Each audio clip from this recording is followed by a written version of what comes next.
Hey there! In this short video, I wanted to remind you about the proper form for some of the basic exercises you'll find in my workouts. Starting with the squat. So in squat position, pretend like you're sitting back into a chair. So as you lower down, you're pushing the booty toward the opposite wall, keeping your weight in your heels.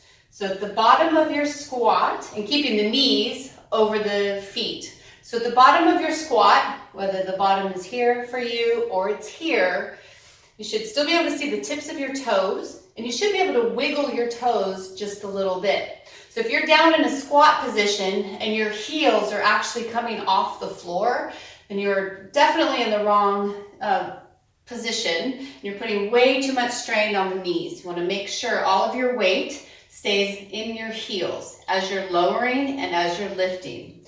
The same goes for basically for your lunge position. So in your lunge, your knee stays over the foot, you're lowering down, and at the bottom of your lunge position, again, whether it's here or you're all the way down here, your knees over the foot, weight is in your heels. When you push up, you're pushing up with all the weight in your heels. So the same goes for if you're doing a reverse lunge, same position, same concepts, or side lunge. Knee over the foot, weight in your heels. In the side lunge, your booty is also pushing back. All of this is to protect the knees. And of course, your core is tight throughout all of this. All right, moving down to a plank position. Starting with full plank. In your plank exercises, your hands are directly below your shoulders. So starting in full plank, back is nice and flat, core is super tight, booty is tight. You're pushing your chest away from the floor. So you want to avoid dumping into your shoulders and drooping down.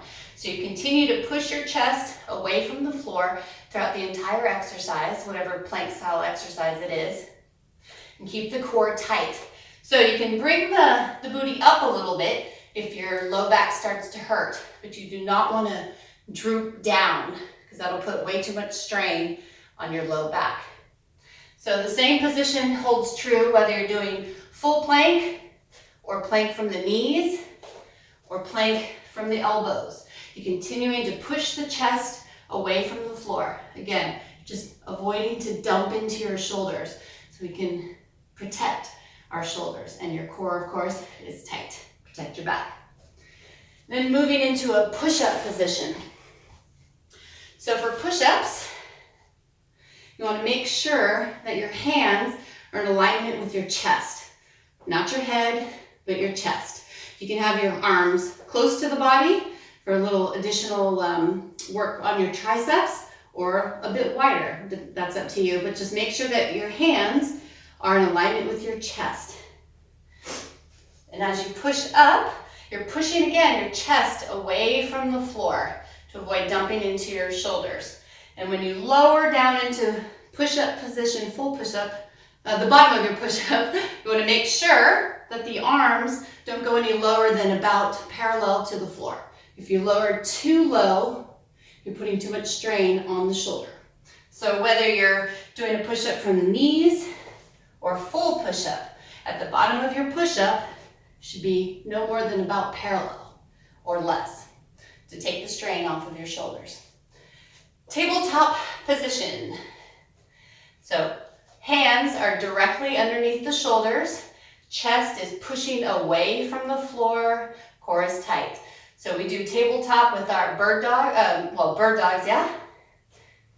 So you're continuing, even though you're now just on one hand, pushing that chest away from the floor, core is nice and tight, protecting the shoulders. Or even in cat-cow, you're arching and bending, but you're still trying to maintain a nice pushing away of the chest from the floor. Again, all of this is just to avoid dumping into the shoulders and putting too much strain on the shoulders. Next, we'll move into a crunch position. So in your basic crunch, again, you keep your low back really pressed into the floor, core is nice and tight. You just want to raise the upper body up off the floor, pushing up toward the ceiling, just enough to get your shoulder blades off the floor. You don't have to go higher. So you would go to your own extent, of course, but at the maximum, you're really just trying to get the shoulder blades off the floor. Don't need to go higher. All right, so that's proper form for some of the basic exercises. And we'll talk a little bit more about the shoulders. So a lot of us have some wear and tear on the shoulders from over the years. So some exercises may cause some irritation to your shoulders, especially ones where you're raising the arms to the side overhead. So for example, a jumping jack. So if this causes some irritation in your shoulders, we can modify that exercise. So what happens is you bring your arms up. When you bring them up past shoulder height, you might get some impingement here. So the tendon is rubbing against, the bone is rubbing against your tendon. So you feel some irritation and some pinching in the shoulder there. So you can either modify the exercise to bring the arms just up to shoulder height, no more. Or you can modify the exercise to bring the arms up in front, so you avoid the impingement. So for example, your jumping jack, you can do a half jack, or you can do a combination where you're bringing the arms also out in front, or you can just bring the arms out in front. So it takes that that strain, that impingement away from or avoids the impingement in your shoulders. Or if you're doing an exercise like a up-down punch to the side, if this causes you some discomfort in your shoulder, especially probably this movement, as you're bringing the punching up, change the exercise, the punch, so that instead you're punching to the front. So you remove the action that causes the impingement in your shoulders.